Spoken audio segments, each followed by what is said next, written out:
School के दिनों में मैं बिस्वा विजय जामातिया सबका चहेता था।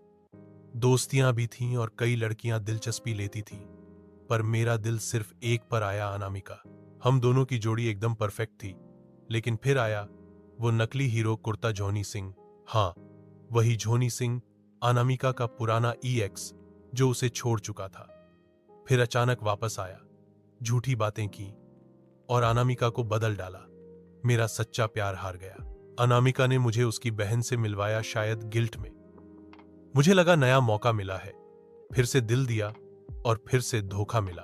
अब अनामिका की शादी किसी और से हुई और कुर्ता जॉनी सिंह भी किसी दूसरी से शादी कर चुका है। लेकिन किस्मत ने गजब का बदला लिया, अब वो दोनों ही दुखी हैं। कुर्ता तो खुद दुख की बस्ती में बस गया है। तेरे पास अनामिका नहीं रही, मेरे पास दर्द सही, पर उस दर्द में भी इज्जत है।